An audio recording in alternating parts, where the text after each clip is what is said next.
name's Louis Yakumi from LConnect, and today I've got the pleasure of interviewing someone definitely in the finished vehicle logistics world, definitely in Europe, but probably quite globally now. I'm going to be talking to Mike Sturgeon, who was until very recently the Executive Director of ECG, the European Vehicle Logistics Association. So, Mike, pleasure to talk to you today. So my first question is, like I said, everyone knows you in vehicle logistics, but if you can give us just a few words on your career path leading you into the world of automotive logistics. Sure. And yeah, where to start? If I go back to the beginning, then it was I spent 8 years in the military, so I don't believe in career planning. I would never have ended up where I did if I'd had any sort of plan. That's for sure. So my first proper job was hunting Soviet submarines from the back of a naval helicopter, which I hated. So I joined the Air Force. They taught me to fly, then they taught me to be an air traffic controller. I spent some time in Germany in the middle of the Cold War, height of the Cold War, doing that, and then I left and came into the real world, if you like. So I worked as briefly as a stockbroker before the stock market crash. I worked for in the courier industry for 2 or 3 years, and then I started in the motor industry in 1990 when I joined Toyota GB. And I joined originally as the military sales manager, running a team of people across Germany from the Dutch border to Berlin, selling tax-free cars to the military.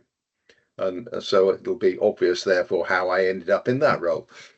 And then I did various sales jobs, for example, before I was given the UK supply chain to run back in about 96 or 97. So that was really my entry to logistics. Not something I'd planned, not something I'd wanted to do. I was told I was going to do it when there was a reorganization. I was very rude about that at the time, but actually they were right and I was wrong. So I ended up in as a square peg in a square hole, if you like. So that was great. So I was suddenly running the Toyota and Lexus supply chains, literally from every month we had a team ordering the cars on the factory, deciding what models, what specs, what colors we were going to order, through to then all the logistics of them arriving in the UK. At that time, we did a huge amount of technical intervention, PPO activity, mostly at the Port of Bristol. And had a huge operation there. And then, of course, we had the distribution, had a team liaising with the dealer network on vehicle supply and that sort of thing. So that kept me busy for some years before they asked me to move across to Europe and do something similar at Toyota Motor Europe here in Brussels, where ironically I've ended up back here again with ECG afterwards. So I left Toyota after 16 years and worked for a carrier in the UK, went back to the UK. And then in 2010, I had the opportunity to come back to Brussels, something I had never expected to do for any reason whatsoever. And I had the opportunity to come and run ECG, which I could see there was a lot of potential, and so yeah, I've spent, that was 14 and a half years ago. Where did that time go? Yeah. Well, so you've been in logistics in some ways. When you were a pilot for the Air Force, an air traffic controller must have been a good training for trying to run vehicle logistics. Absolutely. I always say that air traffic control is the ultimate example of needing to get the right thing in the right place at the right time. So for me, that was absolutely about logistics. Yes, I'm not sure most people saw it that way, or even today would think of air traffic control as logistics, but it absolutely is, of course. Yeah. And you spent some time obviously at the car maker at Toyota, and also short periods at the with LSPs. What was, managing both sides? What do you think are the differences? What do you see? How could they work together better? What would you take, having been at vehicle logistics at a car maker, what would you take to a logistics company, and perhaps the other way around, having spent a little bit of time and definitely at ECG, understanding the needs of the logistics providers, what would you then take back if you moved back to Toyota and vehicle logistics? Well, that's an interesting question. You did warn me that one was coming. Uh, Yeah. that needs some thought, really. I don't know. You have quite different perspectives. Ultimately, everybody's trying to achieve the same thing and get things delivered on time, damage free, and all the rest of it. But I think on the carrier side, you're much more exposed to the detail of things. If something goes wrong, then you're involved in the detail of fixing it and getting the car to where it needs to be. Whereas if you like at the manufacturer side, there's a problem. I don't want to know what's gone wrong. I just want to know that it's been solved and that the car will now be delivered. So so you have kind of a different sort of perspective, really. I think when everything's going well, you're not concerned about anything.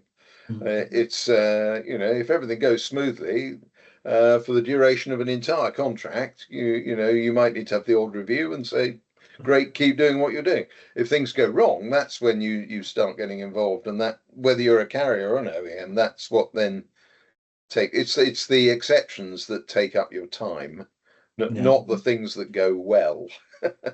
But that's also probably what makes logistics interesting, at least for me. It's dealing with the problems. Yeah. And there's always enough of them. Sadly, yes. So, at whatever level, big or small, there's always there's always something, isn't there? Yeah, never enough hours in the day. That's that's always been a function of logistics, I think. What about stress levels? I've been talking recently to a few people have moved from logistics companies to car makers, and car makers to logistics companies. And the general perception is the people who've gone from car makers to logistics companies found being at a car maker more stressful. That surprised me because at the beginning they thought, right, I've gone to a car maker, I'm at the top of the tree now, I can tell everyone what to do. But it hasn't quite worked out that way. They seem to feel more pressure than the logistics companies. Any thoughts on that? Hmm. I don't know. I'm not sure I'd agree with that. Can you generalize like that? I think any job can come with a high level of stress. It depends on the business you're in, but it also depends on the people that you're working with, the culture of the company. It can depend on so many things, can't it? I mean, I think there's certainly within an OEM there is.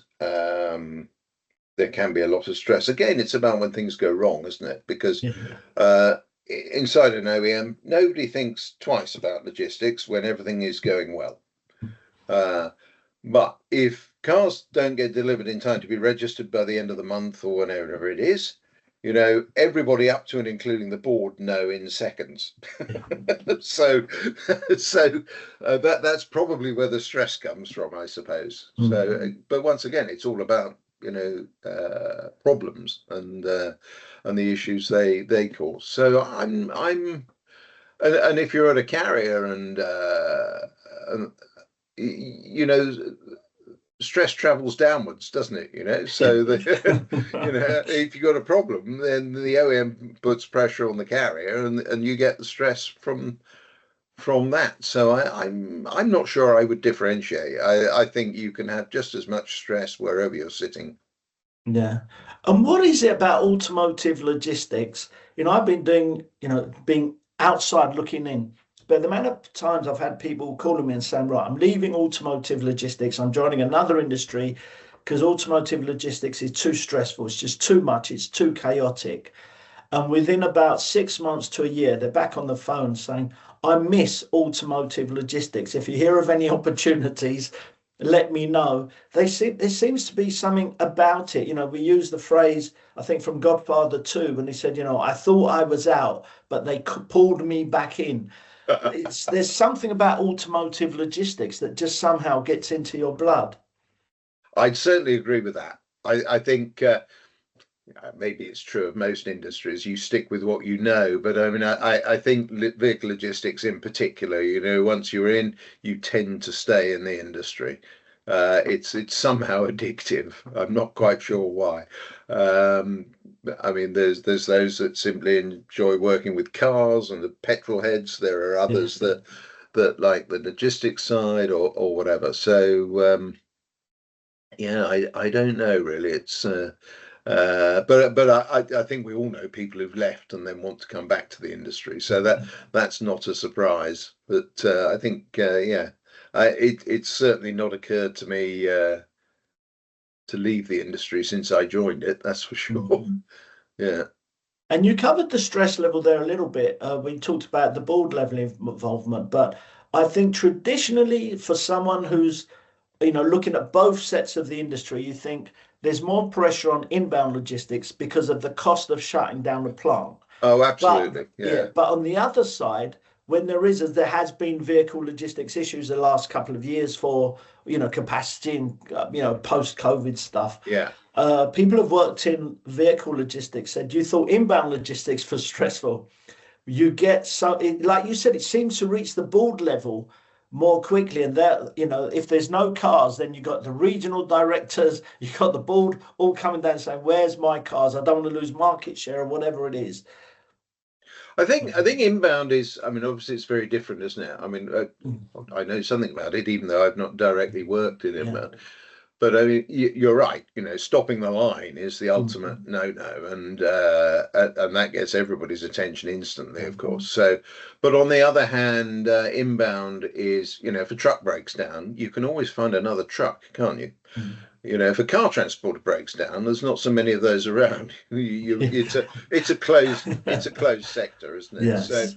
um, and somehow inbound is more resilient. I mean, one of the things that I've always failed to understand in this industry is why, but maybe this is the reason, is why inbound is so much more stable in a sense. They people work with contracts that are typically longer term with guaranteed volumes and all this sort of thing that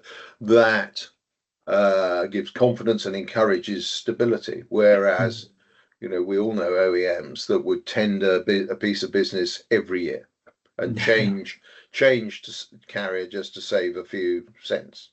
And so that doesn't give you quite the same stability, and that means that you perhaps don't get the investment that you need when you need it in outbound, Mm. because there isn't that same stability there. Mm. That's certainly true, I think. So and ultimately you're right that if your parts don't arrive at the line side, you stop the line because you can't build any more cars. Well, Mm. maybe you do, and you build them missing that, and you park the car outside, and then somebody has to go out in the rain and fix it the next day when the parts turn up. I mean, we've all seen that. Sales slightly different. I mean, ultimately, you may have a customer waiting for it. If it's month end, you probably don't have a customer waiting for it. You just have a dealer that wants to register it. And then you can play games with the system to allow them to register it, even if the car hasn't got there or whatever. So it's really only if there's a customer that's been promised a car on a certain date and then it doesn't get there. They're the only really urgent ones. The rest, you can always find a way of making it work. So yeah, somehow outbound is different in that sense, I think. Mm. Yeah. But the thing I still think, even after all these years, the industry needs to learn to differentiate between genuine sold orders where there is a customer that's literally waiting for the car. Maybe his car was stolen last week or written off, and he doesn't have a car until his car turns up. But actually, if it's a customer whose lease is ending in 6 weeks' time and the dealer's just going to sit on his new car for 6 weeks and until he brings the old car back in at the end of the Mm. lease, Why are we trying to deliver those just as quickly as an urgent car? Mm. And the industry does, which is madness. It's wasteful apart from anything. Yeah. That sort of leads to the next question about, perhaps particularly in the last few years working with ECG, what advice would you give to OEMs now? What could they do differently? What could they improve to enable a better future for the industry in general? I think we all need to do more of what we are doing anyway, and the most important thing really is standardization of things, whether it's communicating all the digital stuff we do. I think there's a there's definitely more of a willingness and a spirit of collaboration in the industry than there used to be, where everybody worked kind of in isolation, in their own silos. Um, and I think we have to promote that more and do more of that, because collaboration is the way forward. That's the way we work more efficiently as an industry. Mm. I'm talking about, and of course, increasingly important now is things like emissions as well. So it's no longer just about cost; it's about and quality. It's about emissions as well now, and that's all directly linked to how efficiently we work as an industry. The more Mm. efficient we are, then the better the emissions performance will be, and the better costs will be. So. But I definitely see that there's been a trend in the industry over the last years that's been improving in that respect, and I think that will only continue. So I think that's really where we need to focus. The more and more that we can standardize and do things together, then the better it is for everybody concerned. Yeah, I remember speaking to someone quite a few years ago and asked them, I think it was a car maker in China, strangely enough. But I said to him, what's more important? What will help you more better and more innovation or standardization? And they said standardization Yeah. would help me more.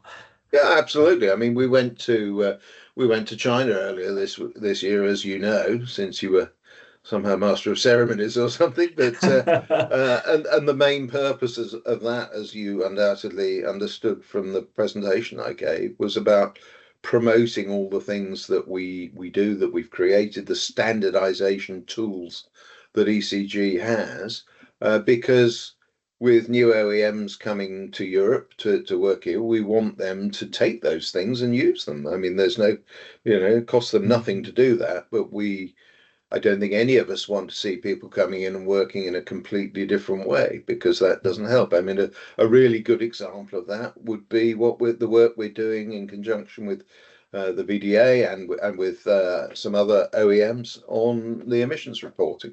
You know, the fear, if we did nothing, was that every customer, every OEM would ask for the emissions to be reported in a different way, because they were all going off and doing their own thing. So as a carrier, you would not want to be doing those calculations in 10 different ways for 10 different customers. Yeah. So it's important that and the other thing is, as one OEM said to me, we use 7, 8 different shipping lines. They all report their emissions differently. How are we supposed to compare them? Well, exactly. The whole point is, if we standardize Mm. this, it makes it easier for everybody. Yeah. So, Mm. that's one of the most probably best examples, at least recently, that Yeah. standardization helps the industry. So, but you can apply standardization to almost every element of the industry that we work in. So, and it all needs standardization and benefits from it. And the next sort of connected question would have been, what advice would you give to LSPs? But collaboration means that it's almost the same answer, because collaboration means all of the OEMs and the LSPs are moving in the same direction. And I know you work, through ECG, although you work with car makers as well. You particularly perhaps work with the LSPs. Is there anything different advice that you would give to them, or is it just part of the first answer? Well, it's the LSPs that pay to be members of ECG. It is Yeah. the role of ECG perhaps we sometimes forget this. You know, the role is actually to represent the carriers because Mm. the carriers are the members. But of course, we work with the whole industry. Um, I don't know. I've always been amazed at how successful ECG is at bringing together competitors and putting them in a room together, you It's brilliant, yes. know, Yeah. which is not the most obvious recipe for Mhm. success, Mhm. but it works, you know, and it works because people work together, whether it's joint ventures, whether it's sharing business to build more efficient networks between them, whatever it may be. There are so many examples that we see of people collaborating and working together to work more efficiently. And what we do in facilitating that by bringing people together is a key element of that. Yeah. And what about the future of FEO? What do you see happening in 5 years' time? Or what do you think the future of finished vehicle logistics will be? What will change? What will happen, do you think, in 5 or 10 years' time? I think there's well, in one sense, nothing will change if you look Yeah. at the what the likes of S&P Global are forecasting in terms of Mm. the size of the European market. Essentially, they're saying the Mm. next 5, 10 years it will be stable. Mhm. So you can take the view that in vehicle logistics we move cars, and a car is Mhm. a car is a car. Doesn't matter what's under the skin, does it? You know, Mhm. whether it's petrol, diesel, hydrogen, or electric, or a mix. Mhm. So in that sense, you could say that nothing will change. But I think what will define the industry most in the next years is, let's call it fragmentation. So we will see, almost certainly see, the big players, the biggest players like Volkswagen Group and Stellantis losing market share, and as we know, a lot of new entrants to the market, mostly Chinese. But so I think what we will see is a shift to from where we are today, where we've traditionally only really had 10 or 12 customers in Europe in the industry, to a position where we have a lot more customers Mhm. and smaller volumes. So not we'll move away perhaps from some of the big flows that we've had historically. As Mhm. we build more electric cars, it will be easier to build them in a lot of different places because they're simpler. Um, so it won't be a case of, well, that's the factory that builds the ABC. There might be three factories in Europe building that, and maybe the vehicles are being moved shorter distances and so forth. But I think the fragmentation will also mean perhaps not just affecting flows, but I think inevitably, if you have smaller players moving smaller volumes, they'll have overall will be a requirement for higher stock in terms of Mhm. absolute volumes. Because if you're a small player, you know, you can't necessarily run on 1 or 2 months stock. You might need to hold 5 or 6 months stock, for Yeah. example. Whereas a Mhm. big player perhaps doesn't need so many months cover in stock. So I think Mhm. this fragmentation will break up some of the big flows and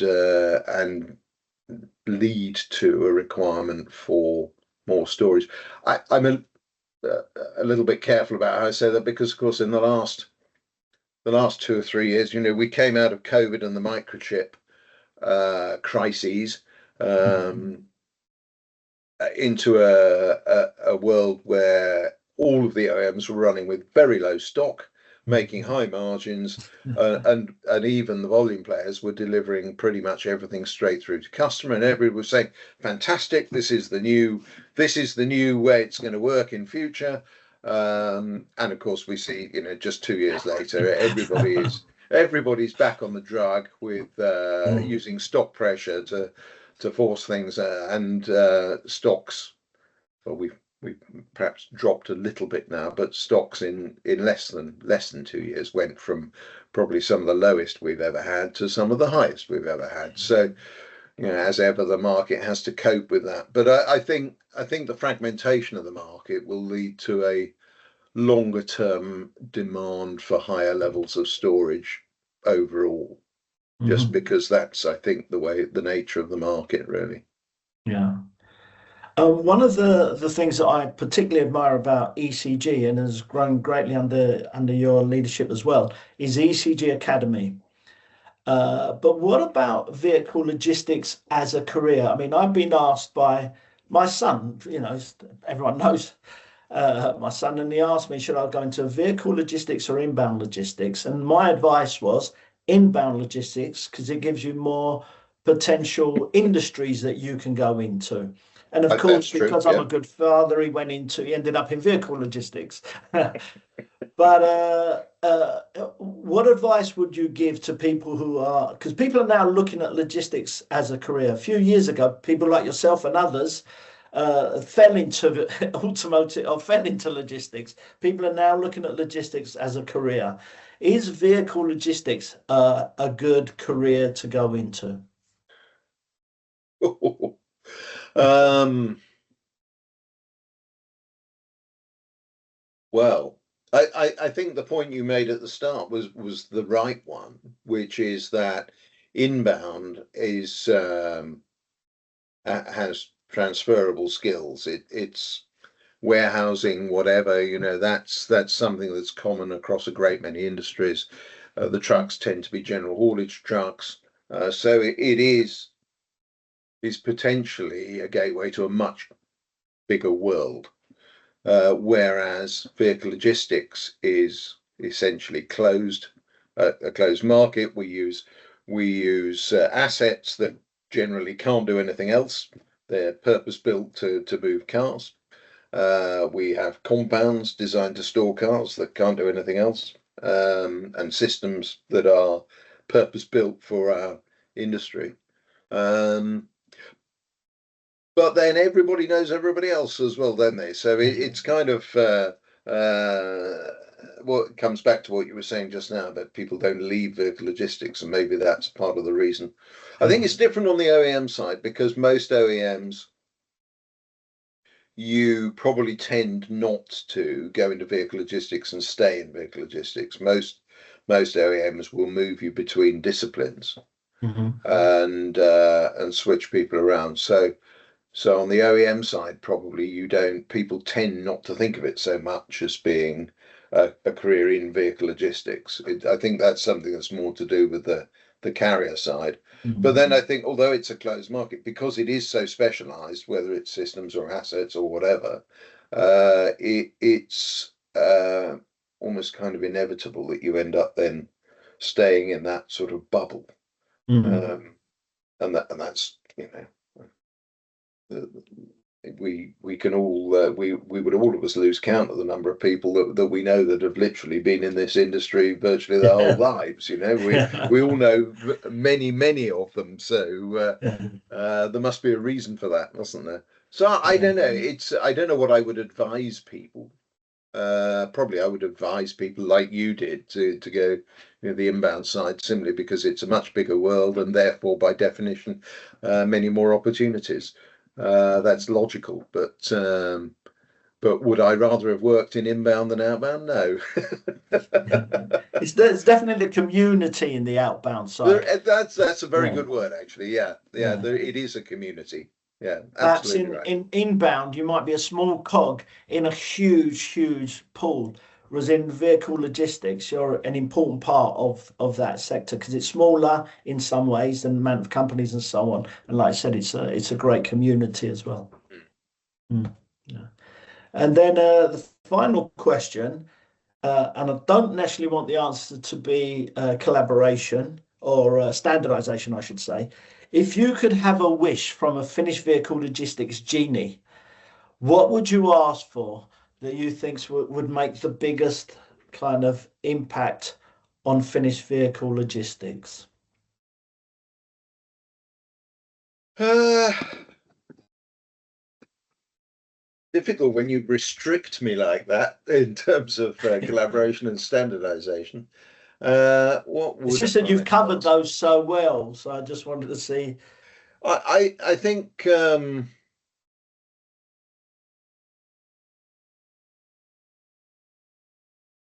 I suppose it would be nice to have a more stable and predictable industry, Mhm. um, because especially in recent times, we seem to have lurched from one crisis to another, and I'm especially, if I go back perhaps to the financial crisis and Lehman Brothers and so forth, so that's Mm. 15 years or more than 15 years ago now. And we seem to have lurched from one crisis to another since then. So, whereas before that, the industry was perhaps more stable. So it would be quite nice to have fewer crises. That would be nice for everybody. Yeah, that's not a bad wish to have. I don't think anyone would disagree with that. Okay, Mike. Well, thank you very much. Your background is particularly European vehicle logistics, but I think the things you've covered would probably be interesting and useful for any vehicle logistics executives around the world. So, Listen, the OEMs build global products and they yeah. sell them globally, Mm. and it's more and more, markets were, there was a time when markets did their own thing or whatever. More and more you see now the OEMs expecting the same quality, the same systems, the same Mhm. reporting, whatever it may be, everywhere in Mhm. the world. So I think, and I'd like to see that, Yeah. see more consolidation and standardization in that respect, because Mhm. again, it's logical for everybody. Mostly the Yeah. carriers won't work in more than one continent, Yeah. mostly. Mhm. Obviously, there are one or two exceptions to that, but Mhm.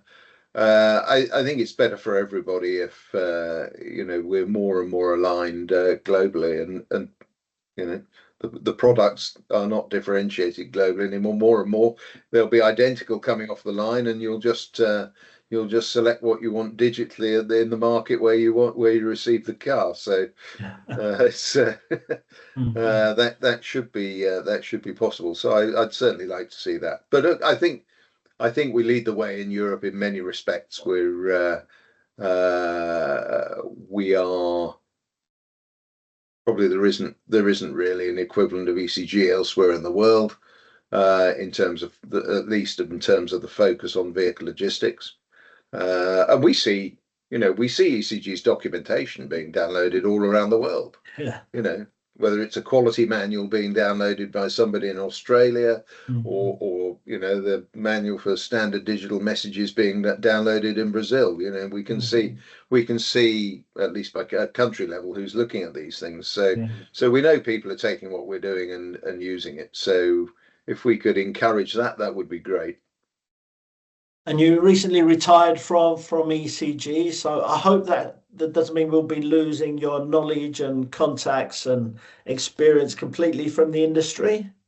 Well, I finish officially with full time with ECG in at the end of February, once I've turned 64, which seemed like a good milestone. It'll Yeah. also mark exactly 15 years to the day, I think, since I joined ECG. So, but yes, I think I'll be around for a couple of years yet, doing this and that. So Yeah. everybody tells me I'm not ready to retire completely yet. So I'm Yeah. starting to believe them. Absolutely. No, definitely. And was that deadline reached? Was it a Beatles song, When I'm 64? Was it 64 or Don't give me that. 74, was Was it? that a Beatles song? You were around when they released it. I read about it in the history classes. Yeah. Yeah. Yeah, Uh, which album though? Revolver, yeah, wasn't I it? don't know. The greatest hits. Yeah. Well, Uh, thank you very much for your time, Michael. It's been very interesting, and I'll be always nice to sharing talk to you, that Louis. globally as well. So thank you very much, and we look forward to hearing more about whatever's coming up next for Mike Sturgeon. Thank you very much, Mike. Thank you. Thanks, Louis. Bye bye. Bye.